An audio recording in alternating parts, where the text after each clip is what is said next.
Hello student, आपका एक बार फिर से स्वागत है आपकी अपनी ब्रेन डेवलपमेंट क्लासेस में। और आप सभी जुड़ चुके हैं हमारे चैनल से। जो लोग चैनल पर नए हैं चैनल को सब्सक्राइब करते हैं, लाइक करें, बेल आइकन को दबाना ना भूलें, जिससे कि आने वाला वीडियो तुरंत आप तक पहुंच सके। तो चलिए, आज हम पढ़ने वाले हैं सभी परासरण दाब ज्ञात करने के नियम। तो परासरण दाब की क्रिया समझ चुके होंगे आप सभी कि परासरण दाब की क्रिया क्या होती है। तो परासरण दाब ज्ञात करने के नियम क्या है, आज हम सभी इन्हीं को पढ़ने वाले हैं। तो परासरण दाब किसे कहा जाता है? हमने कहा था कि वह क्रिया जो बाहर से लगाया गया वह दाब जो परासरण की क्रिया को रोक देता है, परासरण दाब कहलाता है। तो परासरण दाब ज्ञात करने के लिए बार्ट हाफ ने कुछ नियम दिए, जिन्हें कहा गया परासरण दाब ज्ञात करने के नियम। किसने दिए थे? बार्ट और हाफ ने। तो बार्ट हाफ ने परासरण दाब ज्ञात करने के लिए कुछ नियम दिए, जिन्हें कहा गया परासरण दाब के नियम। और इन नियमों के लिए सन 1901 में नोबेल पुरस्कार से सम्मानित किया गया। नोबेल पुरस्कार से सम्मानित किया गया। समझ में आ गया जरा कि परासरण दाब ज्ञात करने के नियम किसने दिए थे? बार्ट हाफ ने। और इसके लिए 1909 में नोबेल पुरस्कार से सम्मानित किया गया। अब बार्ट हाफ है कौन? तो BART half, Charles BART half और बॉयल बार्ट हाफ, इन दोनों कहा जाता है बार्ट हाफ। ठीक है। तो चार्ल्स बार्ट हाफ तथा बॉयल बार्ट हाफ दोनों ने नियम दिए थे। तो पहला नियम क्या था? बॉयल बार्ट हाफ का नियम, बॉयल बार्ट हाफ का नियम। और दूसरा नियम किसका था? चार्ल्स बार्ट हाफ का नियम। एक था बॉयल बार्ट हाफ का नियम और दूसरा था चार्ल्स बार्ट हाफ का नियम। तो परासरण दाब ज्ञात करने के लिए बार्ट हाफ ने कुछ नियम दिए, जिन्हें कहा गया परासरण दाब के नियम।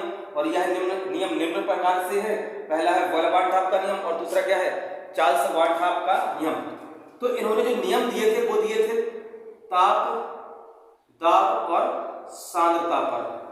किस पर? ताप, दाब और सांद्रता पर। तो बॉयल ने ताप को स्थिर रखा, स्थिर, ठीक है। और चार्ल्स ने सांद्रता को स्थिर रखा।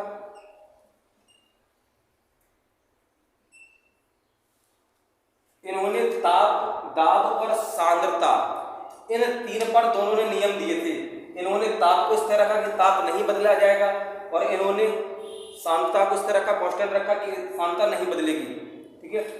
तो स्थिर ताप पर किसी गैस का दाब P, क्या बचा? P बचा और C बचा। T तो स्थिर है, दो चीजें बची P और C।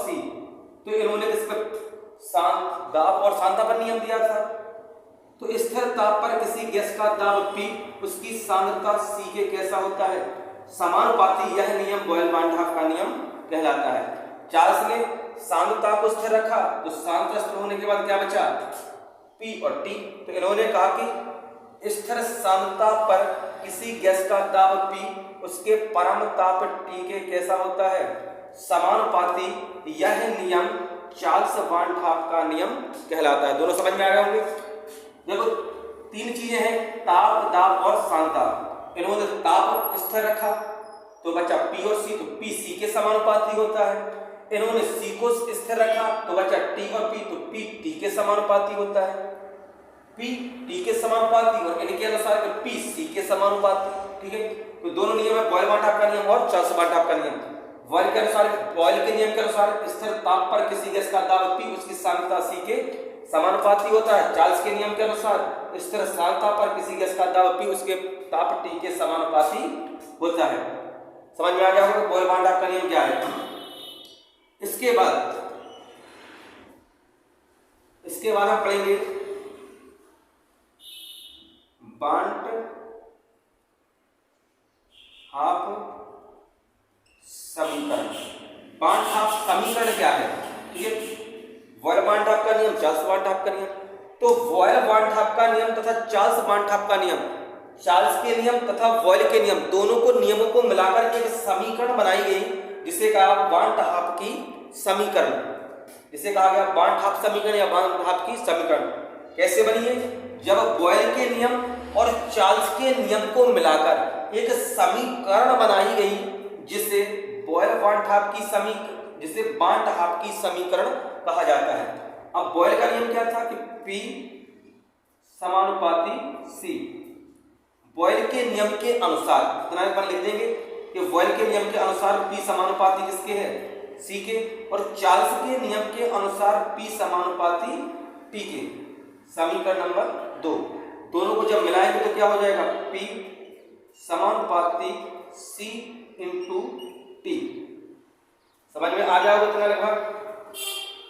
बॉयल के नियम के अनुसार P समानुपाती C और चार्ल्स के नियम के अनुसार P समानुपाती T, और दोनों को जब मिलाया तो P दोनों साइड कॉमन है, समानुपाती इस साइड C और इंटू T। ठीक है, जब भी समानुपाती का निशान हटाते हैं यहां पर एक स्थिरांक लगा देते हैं।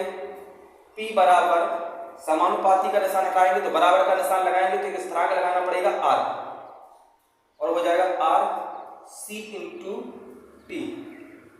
ठीक है, जहां पर C क्या है? सांद्रता। C को हम लिख सकते हैं कि C बराबर 1/V सांद्रता। ठीक है, यदि मोलों की संख्या 1 है तो मोल बटे आयतन क्या होती है? इसकी सांद्रता। तो सांद्रता के यहां पर लिख सकते हैं 1/V आयतन के पद में, तो हो जाएगा P बराबर C की जगह पे आ जाएगा 1/V इंटू RT, या V की जगह पे ऐसे भी लिख सकते हैं N/V मोलों की संख्या बटे आयतन। मोल बटे आयतन कहलाता है सांद्रता। जैसे ऐसे भी लिख सकते हैं कि N/VRT, V into RT।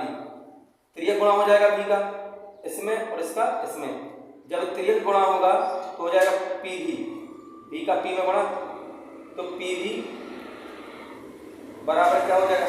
NRT, और ये समीकरण कहलाता है बार्नहाफ समीकरण। समझ में आ गया होगा? बॉयल के नियम के अनुसार P समानुपाती C, चार्ल्स के नियम के अनुसार P समानुपाती T, दोनों को मिलाया तो P समानुपाती C इंटू T। समानुपाती का निशान हटाएंगे तो R लगा देंगे स्थिरांक RCT। P बराबर C की जगह पे लिख सकते हैं N/V, तो C की जगह पे हो जाएगा N/V R और बचेगा T RT।